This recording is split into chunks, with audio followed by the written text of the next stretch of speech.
Ecuador en el siglo XX. Señoras y señores, muy buenas noches y bienvenidos a Ecuador en el siglo XX.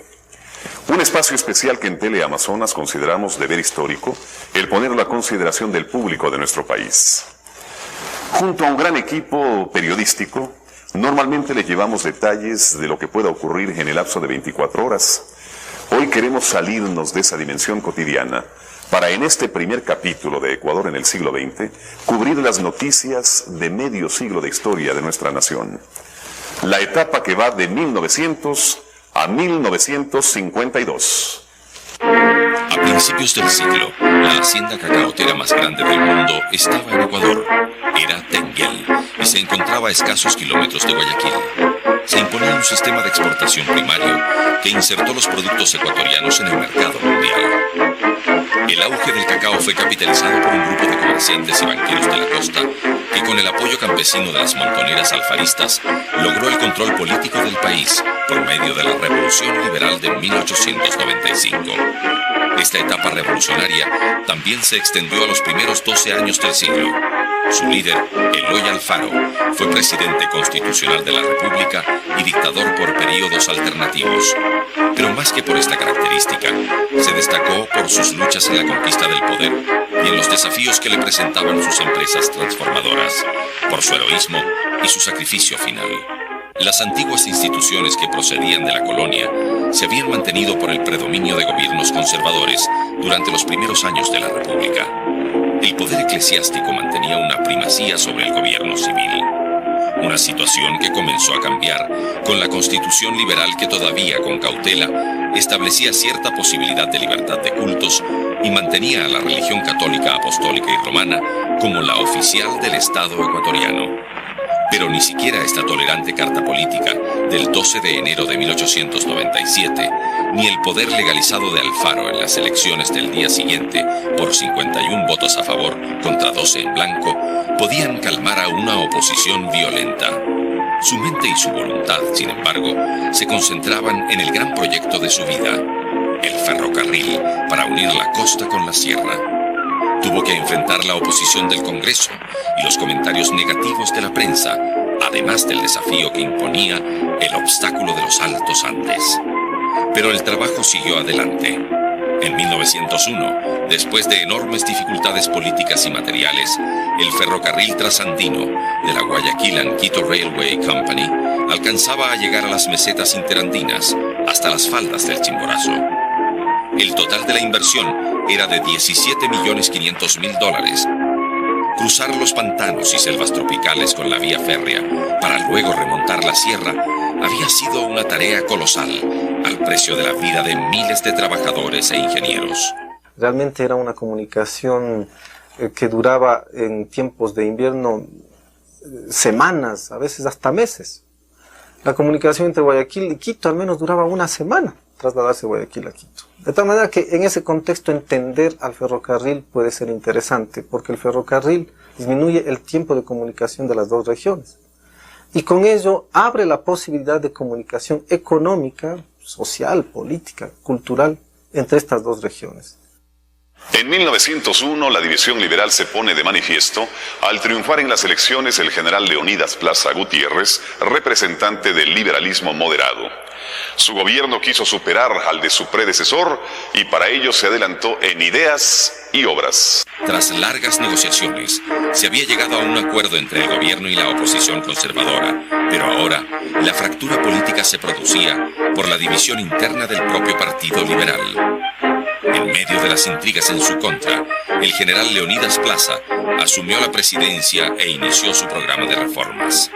Logró la aprobación de las leyes de matrimonio civil, de divorcio y de manos muertas.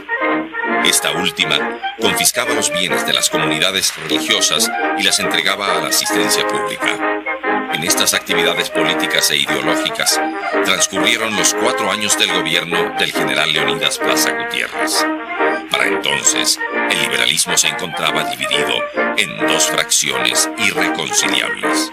El liberalismo radical tenía la intención de hacer una transformación social para el país, promoviendo a los campesinos, pero a su vez en el marco de un desarrollo empresarial y capitalista, una especie de capitalismo progresista, podríamos decir, para el Ecuador.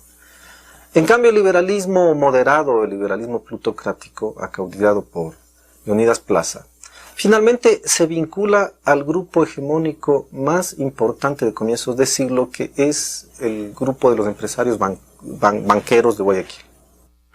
En 1905 concluye el periodo presidencial de Leonidas Plaza. Su sucesor fue Lizardo García, quien había sido un claro triunfador en las elecciones. El afán continuista de García comenzó a sembrar la inquietud entre los compañeros y colaboradores de Alfaro. El 25 de julio de 1908, entre el júbilo del pueblo y la envidia de los rencorosos, el ferrocarril trasandino hizo su entrada en Quito. En 1910, Alfaro debió enfrentar una amenaza inminente de guerra con el Perú. Nombró una junta patriótica integrada por personajes distinguidos de los sectores ideológicos y logró que todos se plegaran en torno a él. Fortificó el Golfo de Guayaquil y la costa y adquirió abundante y moderno material bélico. Los hombres marcharon hacia la frontera, pero la intervención diplomática evitó la guerra. El 11 de agosto de 1911, el presidente del Congreso, Carlos Freire Saldumbide, asume la presidencia interina de la nación. Eloy Alfaro debió salir fuertemente escoltado hacia la Embajada de Chile, luego a Guayaquil, para partir a Panamá, el que sería su último exilio. Corrían rumores que Emilio Estrada estaba gravemente enfermo del corazón. Estos rumores se confirmaron a escasos 3 meses de asumir la presidencia. Emilio Estrada murió en Guayaquil el 21 de diciembre de 1911. Guayaquil se levantó contra el gobierno interino de Carlos Freire Saldumbide y Eloy Alfaro regresó a Guayaquil desde su exilio en Panamá. Mientras tanto, su sobrino Flavio Alfaro se declaró jefe supremo de la provincia de Esmeraldas. El gobierno nombró al general Leonidas Plaza para contener la arremetida alfarista. La sierra se unió para combatir a Alfaro y se desató una guerra civil.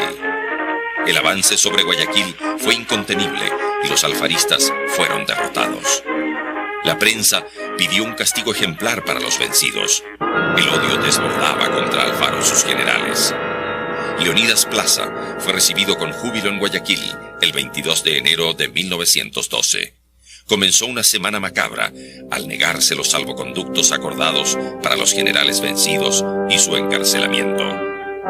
El juicio al general Montero en Guayaquil fue una farsa realizada en medio de mofas e injurias de los asistentes. El inculpado fue acribillado a balazos y su cuerpo lanzado a la multitud desde un segundo piso. El 28 de enero de 1912 llegaron a Quito, conducidos a propósito en pleno día por las calles y en medio de los insultos de la gente. Eloy Alfaro, cansado y enfermo, apenas pudo subir las gradas de la entrada de la cárcel. Mientras las turbas gritaban afuera, empezaron a oírse unos gritos anunciando que los presos se escapaban. Alfaro y sus generales fueron asesinados a garrotazos y luego fueron lanzados al piso inferior. Con cuerdas ataron los cadáveres para poder arrastrarlos. Por las calles empedradas, las víctimas iban dando tumbos y destrozándose en el macabro recorrido. En el ejido, 6 hogueras esperaban por los despojos.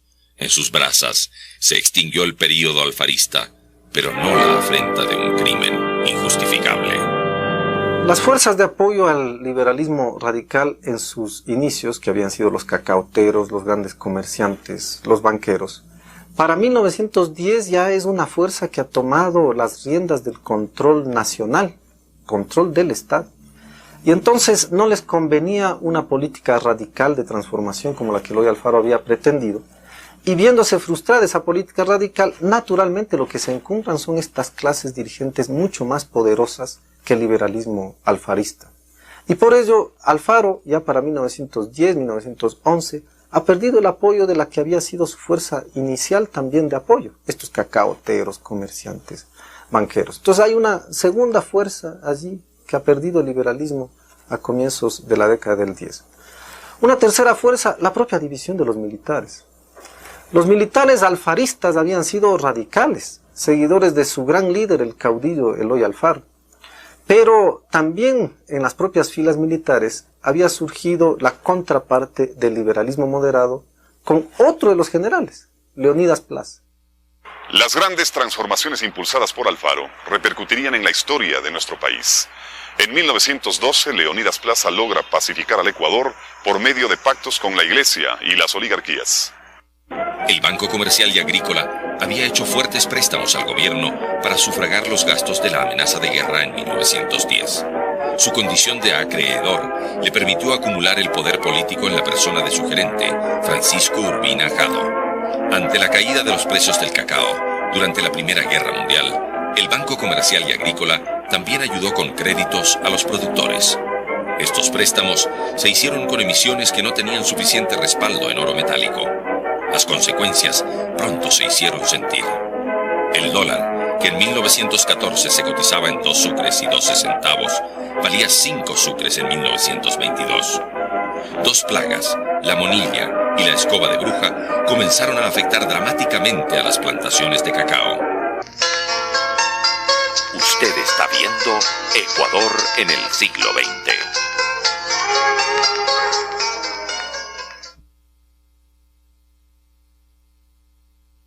Usted está viendo Ecuador en el siglo XX. La elección de Alfredo Vaquerizo Moreno en 1916 abrió las puertas para encontrar la paz en la provincia de Esmeraldas. En el plano internacional, el Ecuador firmó con Colombia el Tratado Muñoz Bernaza Suárez.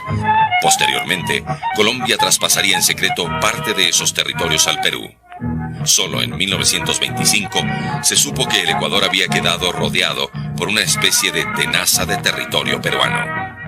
En 1920 fue elegido presidente José Luis Tamayo.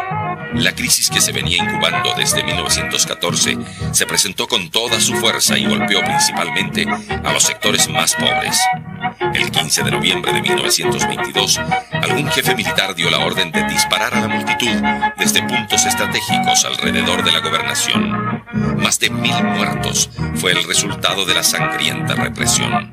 Al año siguiente, se produjo una matanza de cientos de indígenas en la hacienda Leito en la provincia de Tungurahua. El descontento económico se concentraba en el Banco Comercial y Agrícola, que controlaba por completo el escenario político y comercial. En este clima, asumió la presidencia Gonzalo Córdoba. Al año siguiente, estalló la sublevación militar y el 9 de julio de 1925, los oficiales jóvenes apresaron a las autoridades y constituyeron una junta militar de gobierno sin derramamientos de sangre. Los militares entregaron el poder a una junta provisional encabezada por el economista Luis Napoleón Dillon. La Revolución Juliana de 1925 inició un periodo de crisis en el Ecuador que duraría al menos 2 décadas. Luis Cordero se destacó por su espíritu de lucha. Se enfrentó con gobiernos autoritarios y probablemente ha sido el único poeta ecuatoriano que ha escrito en lengua quichua. Su natal Cuenca vivió en esa época el auge de una generación de ilustres poetas, lo que le valió el título de Atenas del Ecuador. De este grupo salió Remigio Crespo Toral, uno de los poetas más reconocidos del Ecuador.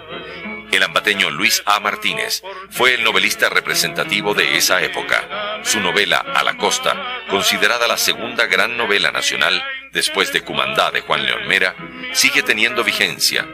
En el campo de la historia destaca el gran estudioso Federico González Suárez, considerado uno de los más importantes historiadores del Ecuador. Un insigne periodista de esta época fue Manuel J. Calle, liberal que apoyó a Eloy Alfaro, y César Borja Lavallén fue el principal representante de la corriente modernista de la poesía en el Ecuador.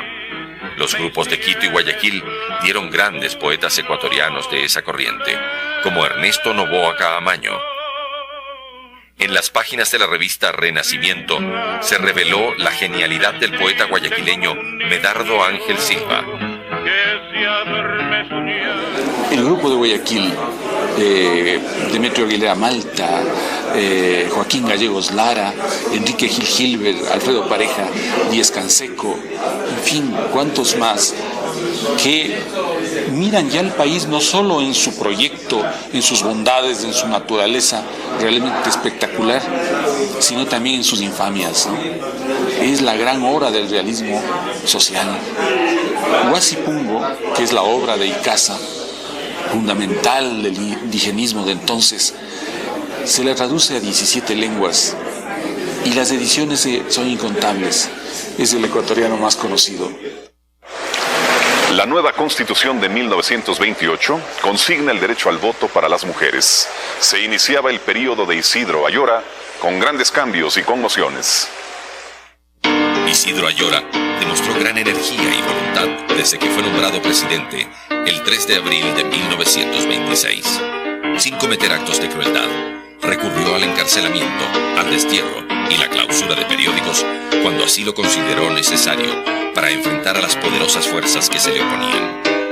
Luchó por defender las ideas de la Revolución Juliana de defensa de los trabajadores.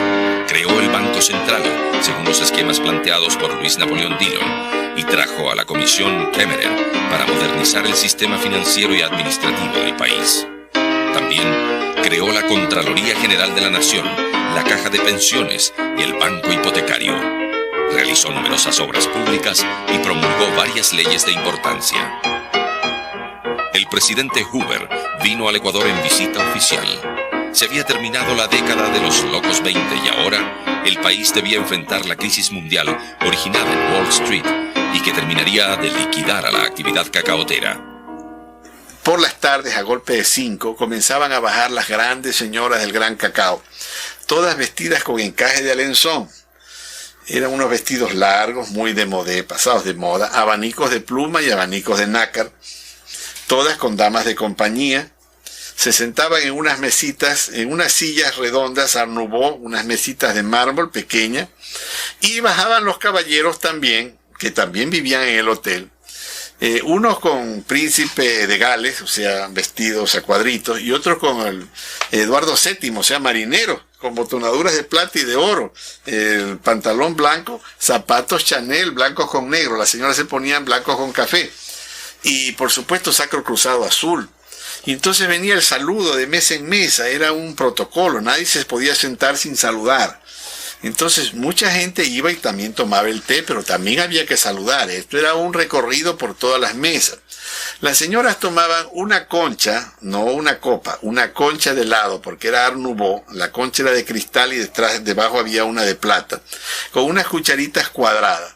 Y habían pues las galletas primavera, los bizcochitos de anís y las lenguas de gato. Las biscotelas también. Unos sándwiches cuadraditos mínimos de pollo, y los caballeros una copa de Oporto o de Jerez. Isidro Ayora ya no podía sostener su estilo de financiar obras con dinero en efectivo. En agosto de 1931, la gente se lanzó a las calles a pedir armas en los cuarteles. Intervino el ejército y Ayora tuvo que entregar el poder que finalmente fue asumido por el presidente del Senado, Alfredo Baquerizo Moreno. Este convocó a elecciones para los días 20 y 21 de octubre de 1931. Neptalí Bonifaz, con apoyo liberal, obtuvo la mayoría con un poco más de 28.000 votos. Desde la elección hasta la posesión, había que esperar largos 10 meses. Comenzaron a producirse motines y revueltas en la disputa por el poder. Surgió una agresiva organización de derecha, la Compactación Obrera Nacional. Varias organizaciones, los obreros le apoyaban porque sabían que era un tipo honrado. Él había dicho que él iba a meter a la cárcel a los ladrones hasta que deje un billete de a 5 sucres en la Plaza Grande un día y lo pueda recoger al día siguiente y nadie lo haya tocado. A ese nivel de honradez quería llegar, un poco utópico. Pero claro, era un tipo bastante bravo y irascible y no admitía pues muchas discusiones en su alrededor. Era hijo de un peruano y de una ecuatoriana. Un diplomático peruano y una ecuatoriana. Y sí tuvo pasaporte peruano. Entonces eso fue la excusa para su descalificación. Pero claro, ya se lo había reivindicado antes nombrándolo presidente del Banco Central. De manera que hay una dicotomía que nunca se dilucidará, ¿no? Con la descalificación de Bonifaz por el Congreso, se desata la más sangrienta guerra civil desde 1912. Se combatió duramente durante 4 días hasta que los conservadores se rindieron y Bonifaz se retiró a su hacienda.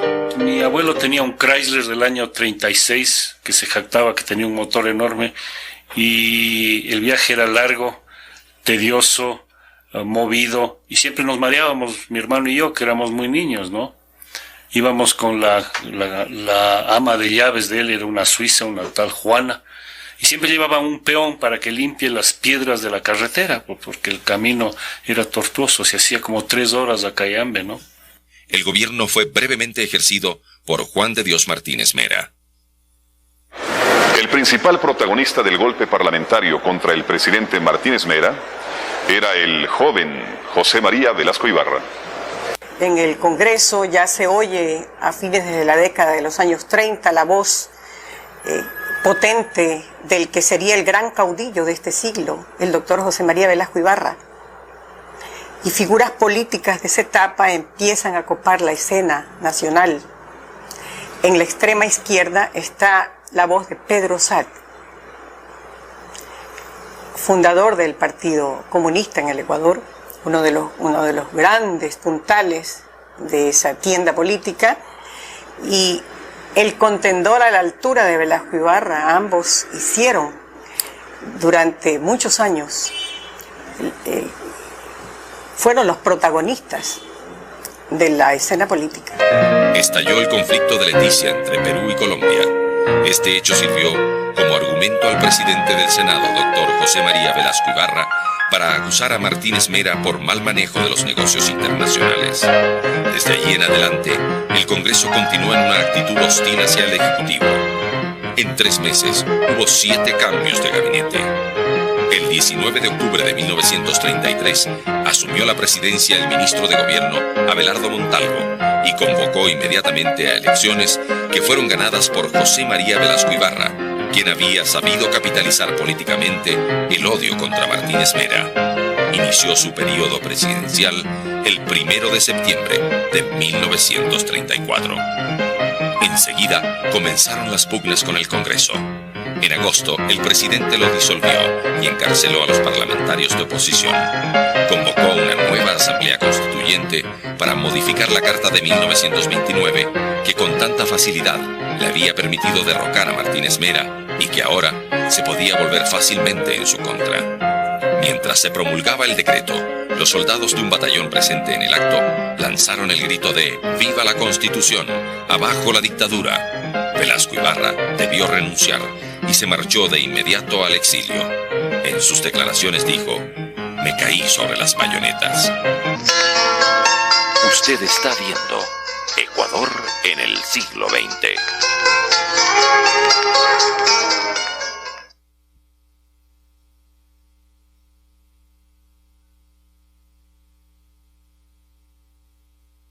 Usted está viendo Ecuador en el siglo XX.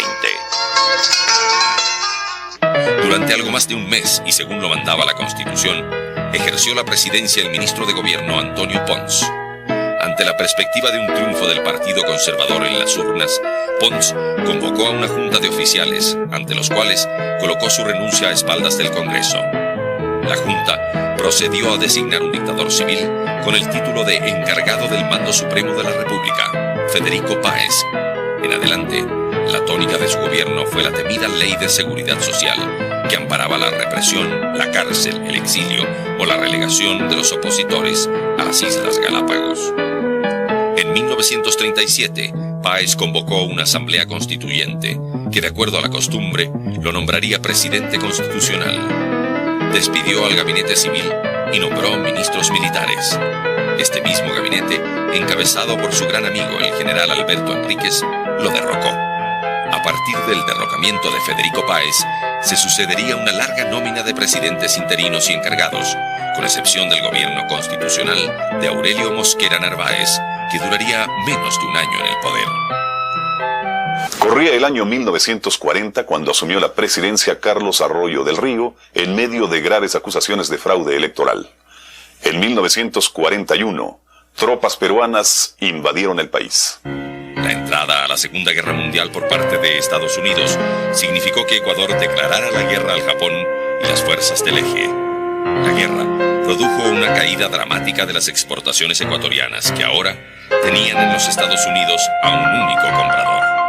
En ese entonces, el gobierno supo sortear las dificultades, se impidió la inflación y la desvalorización de la moneda. Atendió las necesidades de los municipios y creó colegios e instituciones culturales de los que nacería la Casa de la Cultura Ecuatoriana. El Perú invadió al Ecuador el 5 de julio de 1941.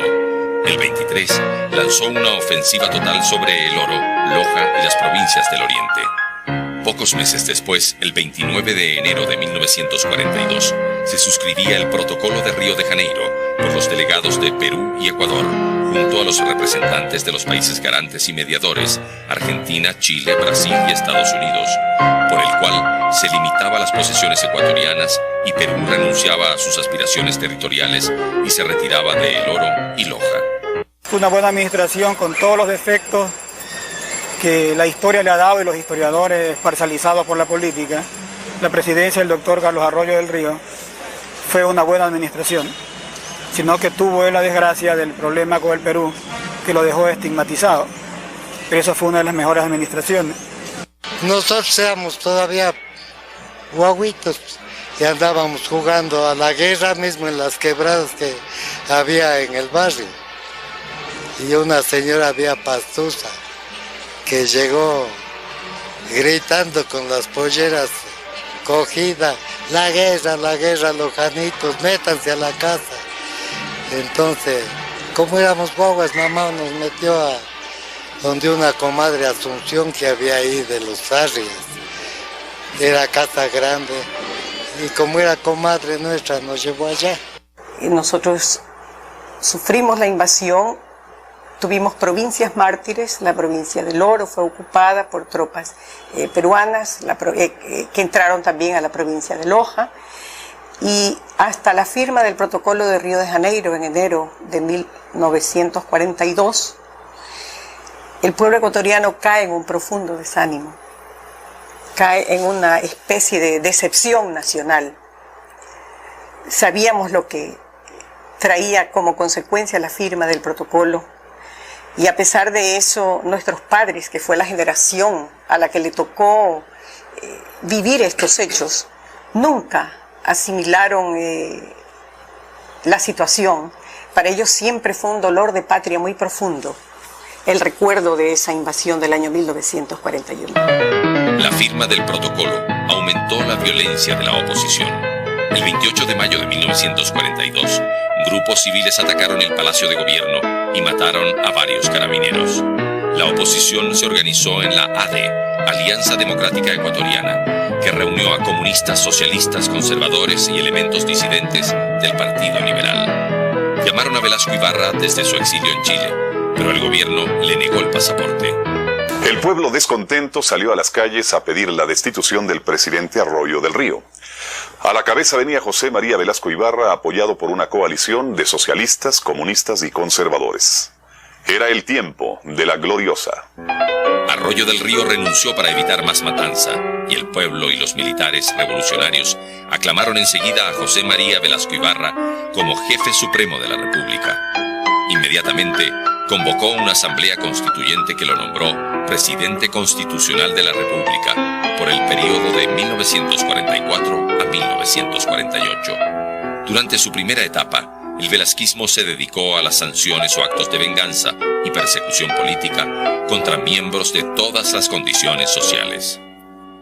La policía estaba a favor del gobierno casualmente y el pueblo ya estaba cansado, hostigado. Había una represión bastante grande contra los estudiantes de secundaria, de la universidad, a los intelectuales, es decir, se los reprimía muchísimo. Y entonces allí hubo una masacre de gente inocente, porque los policías mataban porque sí. Y entonces el ejército era a favor del pueblo y la policía a favor del gobierno, hasta que ganó el pueblo. Yo tenía 6 años, cuando el doctor Velasco ocupó por segunda vez la presidencia de la República. Y como en ese entonces doña Corina del Parral no pudo acompañar al presidente en el ejercicio del poder, porque tuvo alguna cuestión de una afectación de la altura de Quito, mi tía Ana María la hizo de ama de llaves de la casa presidencial. Y nos turnábamos con un hermano mío difunto en acompañarle a mi tía los fines de semana en la casa presidencial. Es decir, yo pasé la mitad del tiempo que el doctor Velasco estuvo desde el año 46, 47. Los sábados y domingos, la mitad del tiempo estuve en la casa presidencial. Y generalmente le acompañábamos al doctor Velasco cuando salía ocasionalmente un sábado o un domingo a una quinta en Alangasí a tomarse unos 2 días de descanso. Entonces, desde chiquito estuve vinculado al poder. La noche del 23 de agosto de 1947, Velasco Ibarra fue derrocado por segunda ocasión, esta vez por su propio ministro de Defensa, el coronel Mancheno. El presidente fue tomado prisionero, obligado a renunciar y luego salió expulsado del país. A la revolución del 28 de mayo de 1944 suceden otros acontecimientos y la expedición de una constitución, la más progresista de los últimos tiempos, que es la que cambia, da un giro al comportamiento de la política y también de los conductores del Estado ecuatoriano. El vicepresidente Mariano Suárez Veintimilla se posesionó del Palacio Presidencial y reemplazó al depuesto Velasco Ibarra. Suárez Veintimilla renunció y el Congreso nombró presidente al banquero guayaquileño Carlos Arosemena Tola, quien dirigió un gobierno de pacificación y convocó a elecciones para 1948. En ellas triunfó Galo Plaza Lasso, con 119.439 votos. En 1948, el pueblo eligió en las urnas a Galo Plaza Lasso, cuyo periodo presidencial inició una etapa de estabilidad para el país. Galo Plaza fue el primer presidente constitucional del Ecuador desde 1924, quien logró terminar su periodo constitucional de 4 años. Su presidencia puso fin a un periodo de 24 años, donde el país tuvo en promedio un presidente por año. Galo Plaza fue un presidente ecuánime que gobernó con ciertas concesiones para los socialistas e inspirado en la política del presidente norteamericano Roosevelt. Ganadero exitoso y deportista, gozaba de las simpatías de la clase media y alta.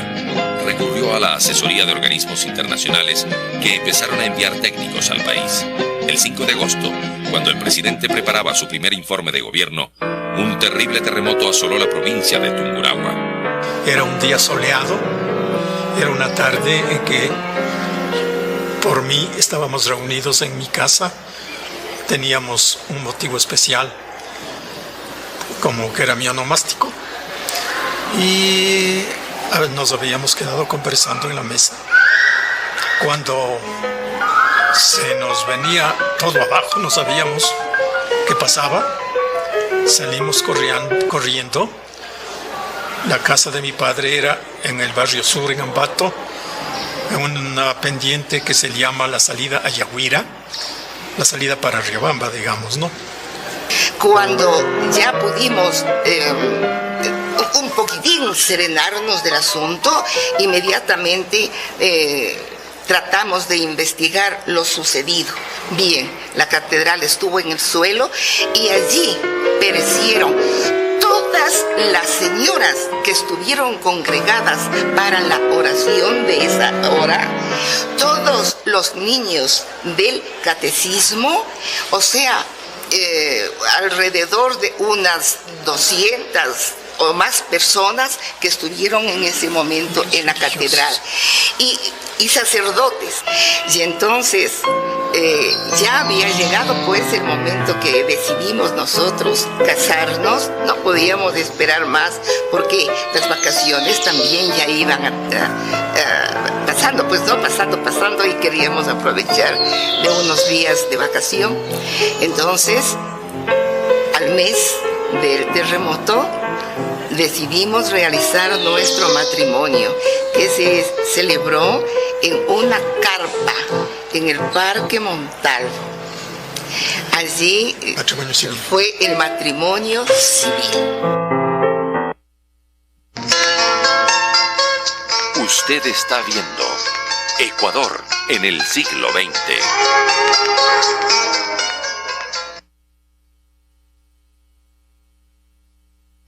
Usted está viendo Ecuador en el siglo XX.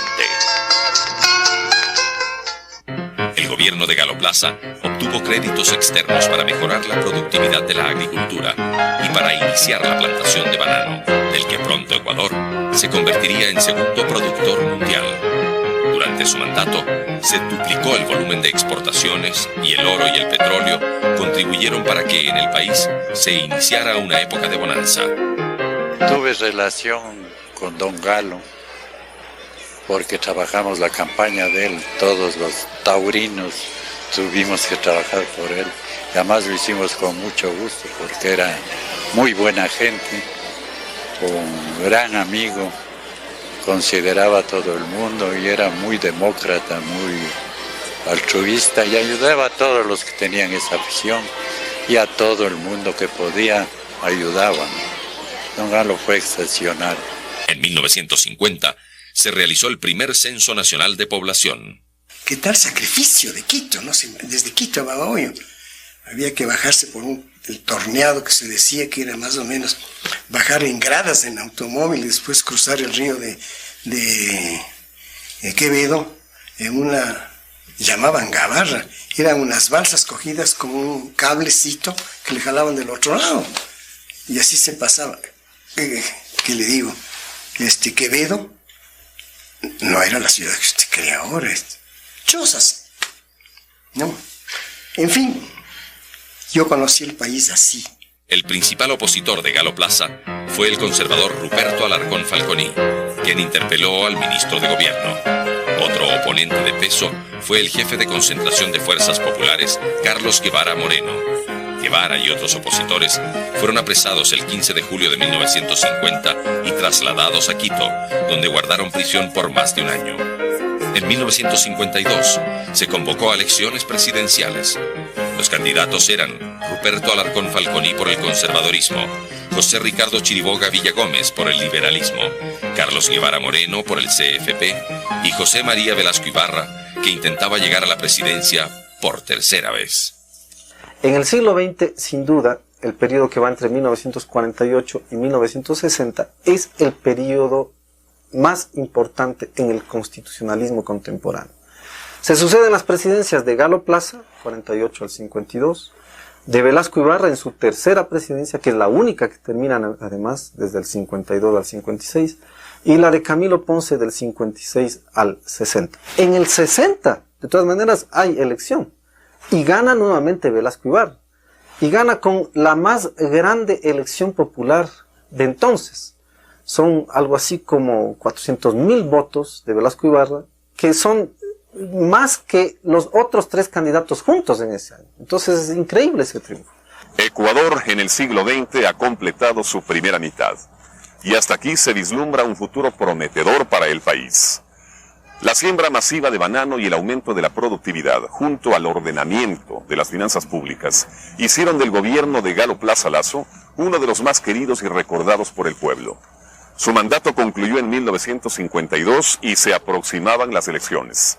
El candidato presidencial con mayores opciones de triunfo era el doctor José María Velasco Ibarra, que intentaría ser elegido para su tercera presidencia.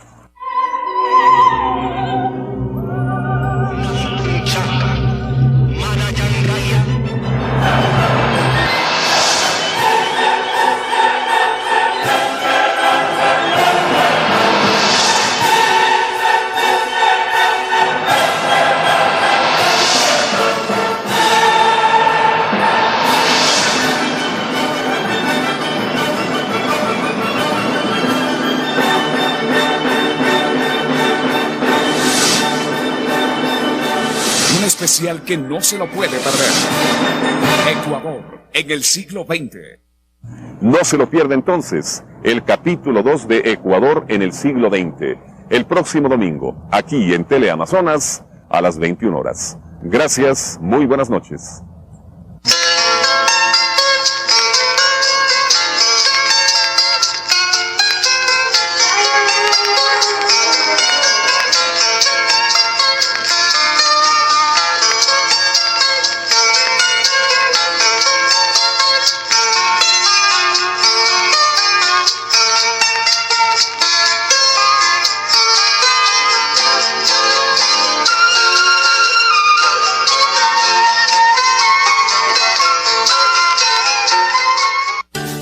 Rentacar.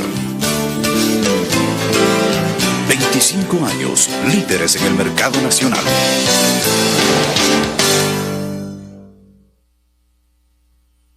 Gran Hotel Guayaquil, una experiencia a lo grande.